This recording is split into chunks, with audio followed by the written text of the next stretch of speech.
Pemirsa, di saat partai politik cemas dan khawatir bila MK akan mengubah sistem pemilu menjadi sistem proporsional tertutup, Menko Polhukam Mahfud MD justru menambah polemik uji materi sistem pemilu tersebut dengan membawa-bawa ke ranah pidana. Musababnya tidak lain karena informasi Denny Indrayana yang sumbernya ditengarai berasal dari orang di lingkaran Mahkamah Konstitusi. Ketimbang bertindak seperti itu, tidakkah Menko Mahfud sebaiknya turun tangan agar MK tidak keliru dalam membuat keputusan? Sudah bersama kami Ketua DPP Partai Nasdem Willy Aditya dan juga Guru Besar Hukum Tata Negara Universitas Gadjah Mada Denny Indrayana. Selamat malam Mas Denny, Mas Willy. Malam Sylvia. Selamat malam Sylvia, apa kabar? Baik, oke. Mas Denny, hari ini Mas Denny membuat klarifikasi soal rumor putusan MK. Apakah klarifikasi yang Anda buat itu untuk menjawab perintah Menko Mahfud ke Kapolri untuk mengusut sebetulnya kebocoran ini, apakah karena ada informasi dari MK?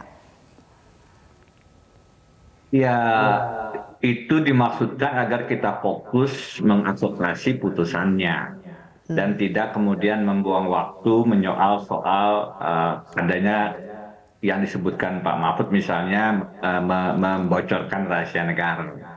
Dengan singkat saya katakan itu tidak ada rahasia negara yang bocor karena yang saya dapat informasinya bukan dari Mahkamah Konstitusi. Yang memberikan informasi, sejawat yang memberikan informasi, orang yang memberikan informasi, orang yang sangat kredibel itu bukan dari MK. Jadi kan berarti tidak ada kebocoran rahasia negara. Kenapa saya segera mengambil sikap itu? Supaya kemudian kita fokus advokasinya pada putusannya. Maksud dari tweet itu kan itu. Maksudnya adalah agar ini sebagai bagian dari kontrol publik, agar putusan MK-nya tidak kemudian keluar dari kewenangan Mahkamah Konstitusi untuk menjadi the guardian, pengawal konstitusi, bukan masuk ke wilayah pembuat undang-undang dengan menegasikan, meminggirkan konsep open legal policy yang terkait dengan sistem pemilu. Tadi juga hari ini saya berkomunikasi dengan Prof. Mahfud lewat sambungan telepon. Beliau sudah membaca klarifikasi saya dan memahami begitu. Ya tinggal beliau bilang ya berarti lebih clear sekarang persoalannya gitu. Jadi insya Allah, perintah kepada Kapolri jadi atau tidak tuh Mas Denny? Menurut pembicaraan Anda dengan Prof. Mahfud? Tidak sampai ke sana pembicaraannya. Cuman kita menjelaskan bahwa saya sudah menyampaikan rilis ini dan beliau sudah baca, beliau sudah lebih paham, berarti memang tidak ada kebocoran. Tapi gagal fokus gak sih Mas Denny? Kalau seandainya ini benar-benar diusut, siapa yang memberitahukan kepada Anda itu gagal fokus gak sih?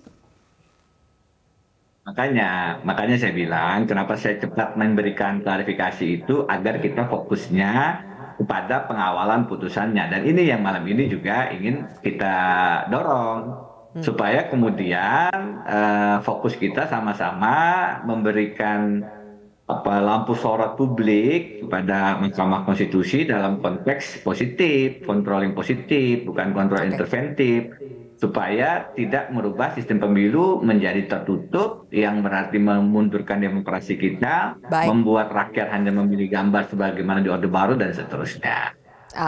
Kalau menurut Mas Willy, sikap pemerintah merespons tersebarnya informasi soal putusan MK tadi dengan meminta Kapolri untuk mengusut sumber informasi tersebut, berlebihan tidak respons pemerintah tersebut?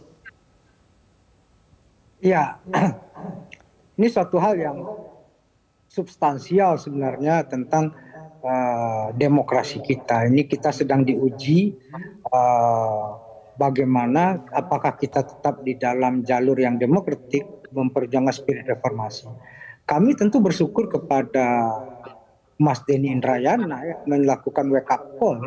Jadi apa yang dilakukan oleh Mas Denny ini kami respon di DPR 2 hari berturut-turut. Tadi kami melakukan konferensi pers, Sylvia. Itu sebagai sebuah sikap bahwasanya kita harus tetap berada di jalur demokrasi yang benar-benar sesuai dengan aspirasi rakyat, yaitu kedaulatan rakyat. Jadi kalau dalam konstitusi kita, Sylvia, itu kan pemerintah ini kan negara hukum ya. Kita harus memastikan stabilitas. Jadi jangan kemudian kita yang kemudian membuat gaduh. Satu hal selama ini sering sekali mereka lupa diri, mereka sendiri yang berdiskursus di antara mereka. Jadi kegaduhan-kegaduhan ini kita lucu, harusnya mereka fokus bekerja tapi jadi kemudian saling berbalas pantun atau saling melempar batu. Jadi hal-hal seperti ini kita jadi bingung siapa yang mengawasi siapa. Jadi tapi prinsipnya sekali lagi kami berterima kasih kepada Mas Denny Indrayana melakukan sebuah proses peringatan dini ini yang harus dilakukan oleh civil society dan oleh publik secara luas, bagaimana demokrasi kita ini tidak sesat ya. Demokrasi kita tidak, ini kan selama ini orang bermain dramaturgi. Bayangkan kalau MK itu final and binding, ini sudah diputuskan terbuka dan sudah 3 kali kita menjalankan pemilu yang terbuka ini, tahu-tahu mau ditarik ke tertutup itu yang selama 3 periode ini, apakah itu inkonstitusional gitu? Ini kan sebuah hal yang benar-benar sesat pikir ya, dan bahkan sesat konstitusional lah. Jadi gini, Mas Willy, Mas Denny, ketimbang energinya disalurkan untuk mengusut ini informasinya dari mana, sebaiknya tuh pemerintah ngapain sih? Apakah bisa pemerintah itu masih ada upaya yang bisa dilakukan untuk meyakinkan MK bahwa harusnya tetap sistem proporsional terbuka? Tapi kalau pemerintah melakukan itu nanti dikira cawe-cawe, dikira intervensi. Kita akan bahas lebih jauh pemirsa, usai jeda. Baik, kita bergabung lagi dengan Mas Denny Indrayana dan juga Bang Willy Aditya. Mas Denny, kita tahu kalau mengambil putusan MK itu kan tidak bisa diintervensi. Tapi apakah pemerintah masih bisa mengupayakan sesuatu untuk meyakinkan bahwa sistem proporsional terbuka itu masih yang terbaik? Apapun tidak boleh mengintervensi peradilan. Dan ruang bagi pemerintah, DPR, pemohon, pihak terkait, semua untuk memberikan argumentasi itu sekarang terakhir lewat kesimpulan. Jadi minggu ini itu kesimpulan dimasukkan, itu artinya jika tidak ada hal melintang bisa jadi minggu depan sudah putusan. Jadi kalau ditanya apakah masih bisa memasukkan, ya lewat dokumen kesimpulan setelah sebelumnya diberi ruang untuk memberikan proses keterangan dan lain-lain. Di luar itu tidak dibuka ruang sebenarnya untuk melakukan langkah yang bisa dimaknai akhirnya menjadi intervensi dan tidak diperkenankan. Tapi kenapa kemudian kita tetap mengambil langkah advokasi? Karena yang tadi disampaikan oleh Pak Willy, putusan MK itu tidak ada upaya hukum lain dan langsung mengikat. Itu disebut dengan final and binding sejak dibacakan. Begitu dia dibacakan, tidak ada ruang koreksi, tidak ada ruang untuk berdebat, itu tinggal dilaksanakan. Karena itu, waktu yang tersisa lebih kurang seminggu ini, kalau minggu depan putusan, adalah waktu untuk kita memberikan kesempatan sekaligus juga memberikan warning dalam artian positif kepada Mahkamah Konstitusi agar memutus dengan bijak, dengan hati-hati, karena ini terkait dengan sistem pemilu yang berpengaruh dari Sabang sampai Merauke. Semua caleg menunggu, partai menunggu, bahkan rakyat juga akan terpengaruh dengan sistem ini. Atau begini, Mas Denny. Mas Denny, kan Presiden semalam bilang demi bangsa dan negara ia akan cawe-cawe. Kalau kalau urusan sistem pemilu proporsional terbuka atau tertutup, justru itu adalah kesempatan sebetulnya. Betul-betul memang demi bangsa dan negara kalau mau cawe-cawe. Ya, kalau sistemnya kemudian cawe-cawe dalam artian sistem pemilu, ya Presiden kan punya ruangnya di legislasi di DPR atau lewat ruangnya Perpu, ya kan? Tapi apakah akan digunakan ke sana? MK memutuskan dengan sistem X, kemudian Presiden berbeda dan mengeluarkan Perpu. Ini sebenarnya akan menimbulkan kekacauan, karena itu memang harus hati-hati betul Mahkamah Konstitusinya. Mereka harus sadar bahwa ini bukan kewenangannya untuk merubah sistem pemilu. Tadi saya katakan ini kewenangan proses legislasi di parlemen. Karena sistem pemilu itu open legal policy. Kalau Presiden ditanya, ya senjata Presiden itu dalam kondisi-kondisi kedaruratan, dalam kondisi memang kegentingan yang memaksa, tinggal Perpu. Karena kalau undang-undang, DPR-nya setuju misalnya, tapi kan jadi kuat-kuatan nih. MK-nya mengeluarkan putusan pemilu tertutup misalnya. DPR kemudian merubah itu dengan proses legislasi menjadi terbuka lagi dengan proses yang cepat. Ya. apakah memungkinkan? Karena kemudian itu membutuhkan presiden untuk setuju. Kalau presidennya Ya. setuju, yang paling cepat, tapi ada kondisi kegentingan yang memaksa, Oke. yang menjadi dasar hadirnya Perpu. Nah, kita kan tidak Baik. ingin ada kondisi-kondisi genting karena sistem pemilu kan, jangan-jangan malah menjadi pintu masuk penundaan. Kalau ternyata itu adalah kegentingan yang bisa menunda, mungkin presiden di satu sisi pendukung-pendukungnya ada yang setuju juga itu penundaan pemilu. Baik. Karena Masuknya dari proses-prosesnya ranah ternyata terkait dengan legislatif ya. kegentingan tadi. Oke, ini menyambung nih soal open legal policy, Mas Willy. Kalau kita berbicara kewenangan DPR, ya memang open legal policy, sistem pemilu itu sifatnya open legal policy, kewenangannya DPR. Tapi kan ada contoh sebelumnya ini. Permohonan masa jabatan pimpinan KPK diajukan Wakil Ketua KPK dari 4 tahun diperpanjang 5 tahun. Ada yang mengatakan itu sebetulnya kewenangan DPR, open legal policy, tapi keputusannya bisa melampaui itu. Jadi kalau menurut Anda khawatir tidak bahwa ini keputusannya bisa melampaui sebetulnya kewenangan dari MK? Iya, ini yang kita wanti-wanti betul, Zilvia. Kita tidak ingin MK yang selama ini menjadi pengadil, menjadi wasit atau menjadi pemain.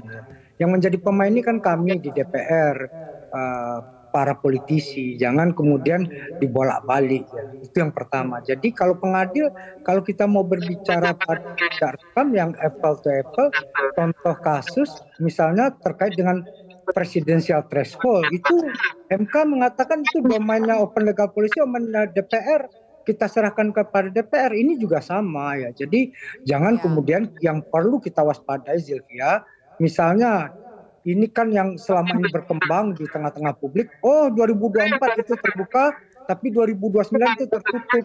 Nah, itu harakiri namanya. Itu menggugurkan semua logika konstitusional dan logika sehat kita, akal sehat kita, bahwasanya MK bermain-main api dalam konteks ini. Justru MK berpolitik dalam konteks ini. Kalau itu pantas mereka jadi hakim, mereka harusnya jadi politisi di Senayan saja gitu. Jadi konteksnya jangan kemudian kita ayu ting ting salah kamar. Tugas mereka adalah menerjemahkan ini konstitusional atau tidak. Dan ini materi muatan norma yang pernah diuji sebelumnya dan diputuskan secara terbuka. Di sanalah kemudian kita merayakan bagaimana aspirasi rakyat, kedaulatan rakyat itu dibangun. Partai adalah peserta pemilu. Kemudian jangan sampai MK salah kamar ya. Karena kalau sampai salah kamar, ini rekan Anda di DPR, Mas Willy, Habibur Rahman itu mengatakan bisa saja DPR mengubah undang-undang terkait MK. Ada ancaman seperti ini, Mas Willy. Ini tidakkah produktif atau kontraproduktif ini, saling sandra seperti ini? Bukan saling sandra, justru ini adalah proses pembelajaran, Zilvia. Bayangkan selama ini MK kita percaya menjadi pengadil dari sengketa pemilu. Nah, sekarang kalau mereka berpolitik dalam konteks ranah seperti ini, berarti mereka sudah tidak bisa dipercaya lagi. Artinya terjadi distrust oleh publik, oleh legislatif kepada mereka. Nah, ini yang kita harus ingatkan. Jangan kemudian berlaku in konteks ya, jangan berlaku tidak adil kemudian. Ini yang menjadi suatu hal yang prinsipil. Yang kedua adalah bagaimana spirit kita berdemokrasi. Ini yang harus kita majukan secara terus-menerus. Jangan kemudian hanya kepentingan sesaat. Kita justru ya dalam hal ini kan banyak spekulasi. Jangan-jangan MK juga ada sebuah proses tekanan, ada sebuah proses political order gitu. Padahal kalau kita lihat pandangan pemerintah itu terbuka, pandangan DPR itu terbuka. Nah, lalu kemudian kenapa ini diputus bisa jadi aneh-aneh gitu. Nah, apa kepentingan di luar ini? Apa dampaknya sekarang proses yang terjadi di dalam partai ini? Kami melakukan proses rekrutmen, proses kandidasi itu dalam jalur, dalam spirit, dalam mekanisme yang terbuka. Begitu ini tertutup, MK kemudian menjadi trigger terjadinya kerusuhan massal.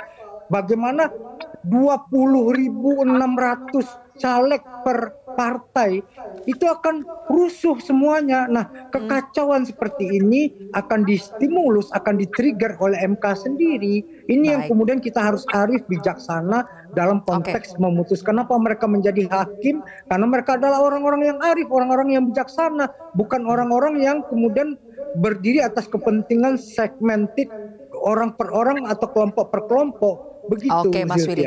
Iya, tadi Mas Willy menggunakan ini bisa jadi kerusuhan massal, kerusuhan, sama seperti yang dikatakan oleh Presiden ke-6 ya, SBY. Mas Denny, dalam bayangan Anda, benarkah ini akan menjadi chaos politik apabila sistem pemilu berubah saat ini? Ya, artinya kan sebagaimana dikatakan Mas Willy tadi, partai akan kesulitan, ada kekacauan karena kemudian harus menyusun ulang dan itu tidak mudah, tidak gampang karena kan menempatkan nomor satu itu sudah satu hal yang diperebutkan. Belum lagi kalau nanti timbul apa cara-cara yang bisa jadi ada transaksi-transaksi kan berbahaya itu. Kemudian daftar calon sementaranya itu calon-calonnya juga bisa menarik mundur kan kalau mereka tidak nomor jadi. Jadi ini pasti akan menimbulkan persoalan, kerumitan-kerumitan. Apakah terjadi chaos? Harapannya tidak. Nah, kalau terjadi chaos, seperti apa kemudian antisipasinya? Mudah-mudahan tidak mengganggu pelaksanaan pemilu, begitu. Tetapi kalau ternyata pelaksanaan pemilu tertunda, nah ini jangan-jangan ada skenario kita menunda pelaksanaan pemilu nih Mas Bidi. Jadi kita juga harus hati-hati melihat ini secara tidak ingin berpikir worst skenario, tapi kalau ternyata ada skenario semacam itu, maka kita juga harus siap. Maka itu dari sekarang sebelum putusan MK-nya ini terlanjur, kita lakukan early warning system. Ini hati-hatilah memutus, jangan mengambil kewenangan lembaga parlemen, proses legislasi itu. Masih ada waktu, mudah-mudahan early warning system ini bisa ditanggapi dengan arif ya. Terima kasih Mas Denny Indrayana, Mas Willy Aditya, terima kasih sudah bergabung bersama kami di Prime Time News hari ini.